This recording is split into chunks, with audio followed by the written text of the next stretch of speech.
Salut à tous les amis, j'espère que vous allez bien. On se retrouve aujourd'hui pour une nouvelle vidéo. J'espère que tout va bien pour vous. Alors dans cette vidéo, on va revenir sur l'actualité du Barça rapidement, puis évoquer le prochain mercato pour comprendre si le Barça pourra recruter ou non, et surtout quelles sont les priorités du prochain mercato selon moi et selon le club.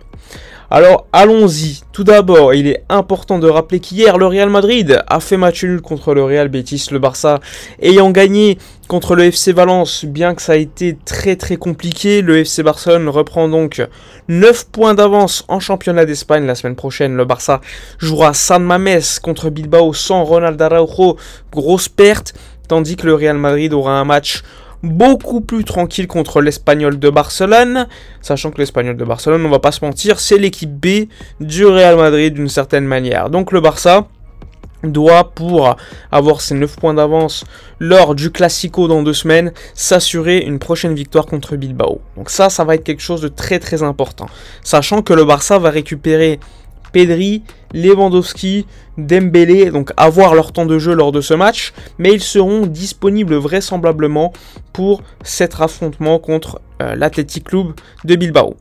Bon, maintenant ce qui vous intéresse je pense, le mercato. Alors tout d'abord Javier Tebas, la semaine dernière il était à un colloque, à une conférence avec beaucoup d'acteurs du football au niveau économique en Angleterre, à Manchester je crois.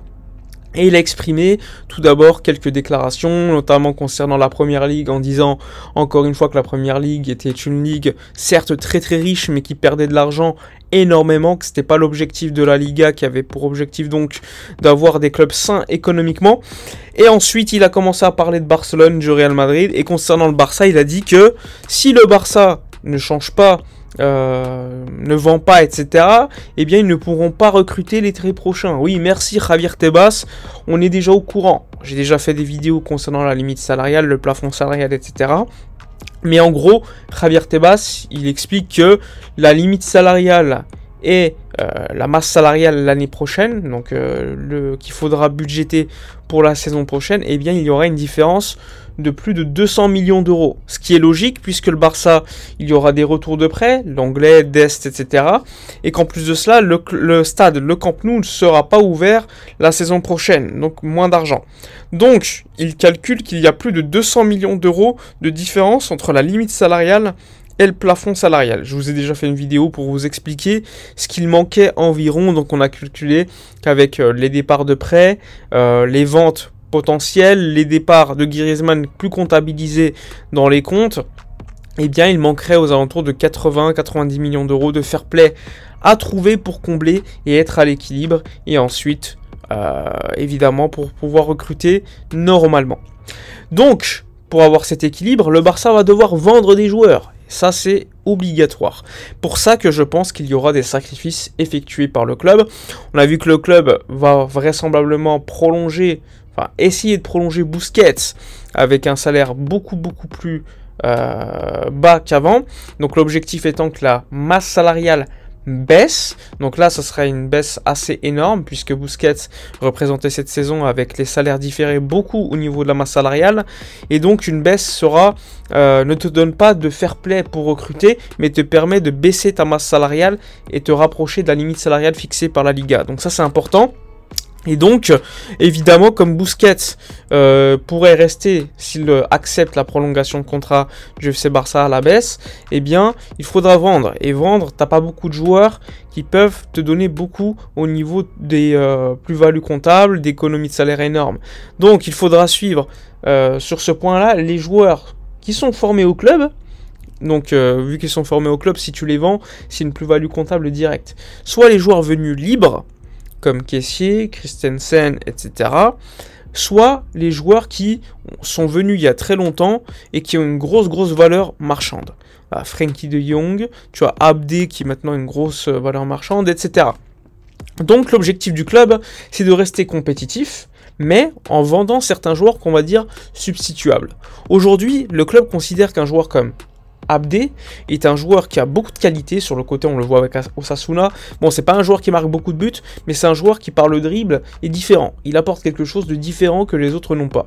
Néanmoins, le club, pour avoir ce fair play, économiquement être beaucoup plus sain, pourrait être poussé à le vendre, sachant que les clubs anglais sont très intéressés. Pour l'instant, il n'y a pas de valeurs qui ont été fixées pour les joueurs, mais un joueur comme Abdé pourrait être sacrifié par le Barça pour ainsi avoir une grosse plus-value comptable. Aujourd'hui, on ne sait pas de quelle valeur, mais ça pourrait te combler l'équilibre entre fair play financier, limite salariale et masse salariale. Donc Abdé, il faudra suivre.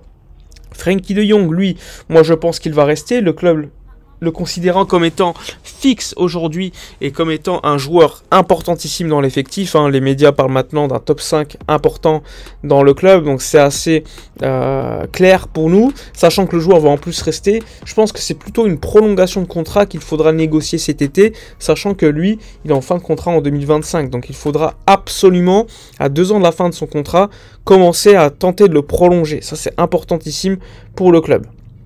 Donc, tu as des joueurs comme Ansu, qui, on le voit, est très peu à son avantage cette saison.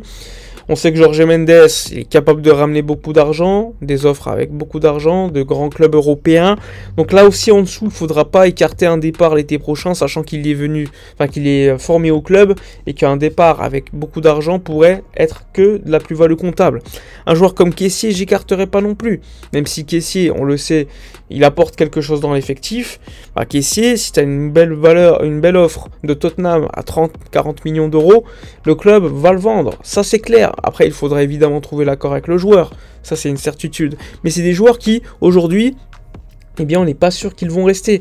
Un joueur aussi comme Christensen, lui, je le pense beaucoup plus indispensable au club maintenant que Kessié. Parce que Christensen apporte une certaine qualité à l'effectif que Kessié, même si c'est un bon joueur, il est beaucoup plus substituable aujourd'hui que Christensen. Donc là aussi, c'est quelque chose qu'il faudra se remémorer lors du prochain mercato. Donc il y a beaucoup de joueurs dans cet effectif qui ont une certaine valeur qu'il faudra suivre pour le prochain mercato. Donc si tu les vends, encore une fois, tu pourras recruter, contrairement à ce que dit Javier Tebas. Aujourd'hui, mes priorités, c'est quoi ? On a beaucoup de priorités. Je pense, sans faire d'ordre, je le rappelle, qu'il faut acheter un remplaçant à Lewandowski. Et là, Victor Roque, le Brésilien, a été pisté par le club. Là aussi, il faudra suivre le feuilleton bientôt, parce qu'il veut venir à Barcelone aussi. Donc un numéro 9 remplaçant. Je pense qu'il faut absolument un ailier gauche pour amener une certaine fiabilité à ce poste, parce qu'aujourd'hui on n'en a pas. On l'a certes à droite avec Dembélé qui apporte lorsqu'il est titularisé, et même Rafinha qui est beaucoup plus à l'aise sur le côté droit, qui apporte des buts. Ça on peut pas dire le contraire, il a toujours cette qualité de passe importante, même s'il est très irrégulier dans un match. Bon, à droite, on est tranquille. Même Ferran est plus à l'aise à droite, c'est dire. Mais à gauche, Ansu Fati ne démontre pas assez qu'il doit être titulaire. Donc aujourd'hui, tu as besoin d'un mec fiable à gauche. Sinon, tu es toujours dans cette situation, tu dois mettre Gavi ou un autre milieu sur le côté gauche. Ce qui peut être intéressant sur certains matchs, mais sur la durée, pour moi, trop de déséquilibre. Même si Baldé pourrait apporter comme ailier gauche dans les faits, même si sur le papier c'est un latéral. Donc moi je pense qu'il faut absolument un ailier gauche, un numéro 9 remplaçant, un milieu de terrain, parce qu'on a vu que quand Pedri n'est pas là, il n'y a pas de création. Pedri est vraiment le relais entre le milieu et l'attaque, il est importantissime, et quand il n'est pas, tu perds beaucoup au niveau de la créativité. C'est pour ça d'ailleurs que Lewandowski souffre beaucoup en ce moment, quand on ne le trouve pas assez, et ça se voit au niveau de ses stats.